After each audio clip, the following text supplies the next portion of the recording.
Alors il est possible d'afficher une grille. Pourquoi pas? On peut dessiner d'après une grille, un peu comme quand on dessine sur un papier quadrillé. Vous voyez les quadrillés de 1 cm de préférence quand même. Hein. Les quadrillés de 1 cm, c'est une manière de dessiner. C'est pas la seule et certainement pas la meilleure, mais pourquoi pas pour faire des logos, des projets de logos sur le papier, du papier quadrillé, pourquoi pas.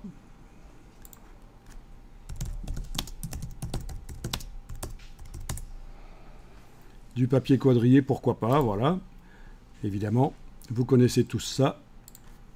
Au cas où quelqu'un ne verrait pas de quoi je parle, c'est ça. Eh bien, on va voir qu'on peut l'afficher. Donc, menu affichage.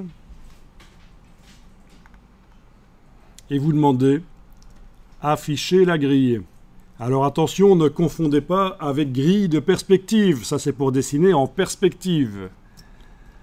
Ici, c'est menu affichage, afficher la grille. Voilà. Et là, on dirait que j'ai des... combien? Ouais, c'est bizarre. C'est une grille qui est déterminée, peut-être pas en millimètres, on va aller voir ça. Les lignes roses qui apparaissent, ne vous en faites pas, c'est ce qu'on appelle les repères commentés. C'est quelque chose qui sert à aligner les choses, l'une par rapport à l'autre. Vous voyez aussi les lignes roses quand vous voyagez le pointeur? Bien, c'est parce qu'ils sont enclenchés dans le menu affichage, les repères commentés. Donc, c'est pratique. Alors, on va aller dans les préférences. Donc, menu édition préférences. Et on va aller chercher repères et grilles.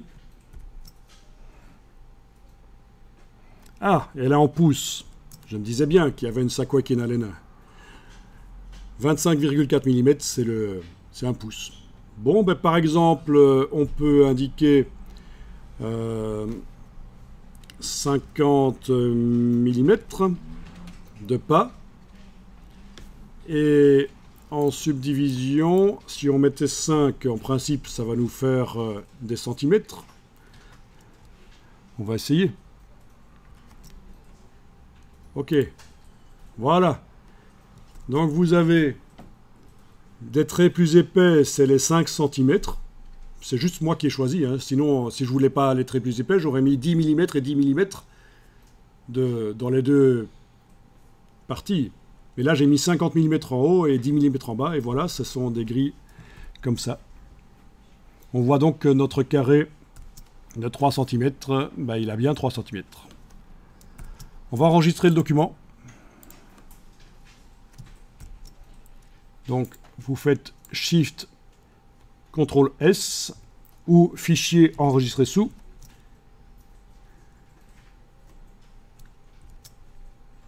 Et vous nommez 02 à la place de 01.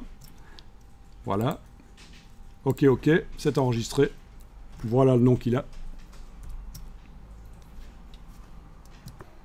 Alors, vous allez pouvoir tenter de déplacer le carré que vous avez fait avec la flèche noire. Vous avez bien un autre premier rectangle que vous aviez fait, on est d'accord? Bien. Tentez de déplacer le carré avec la flèche noire qui sert à bouger tous les points d'un objet. Vous pouvez essayer aussi de bouger le premier que vous aviez fait. Ne le prenez pas par les petits gizmos ici d'arrondi d'angle. Ne le prenez pas par ses poignées non plus. Il a une couleur de fond. Dans la palette des outils ici, vous devriez voir que c'est du blanc ici. Il a une couleur de fond. Donc on peut le prendre par son fond. S'il n'avait pas de couleur de fond, si c'était une diagonale rouge ici, il faudrait le prendre par son bord. Ben oui, c'est un peu comme un vrai objet. Vous avez un cadre de tableau, mais le tableau n'est plus là. Vous n'essayez pas de transporter le cadre en mettant la main au centre du cadre. Il n'y a rien, c'est du vide. Ben, c'est le même principe ici. Parfait.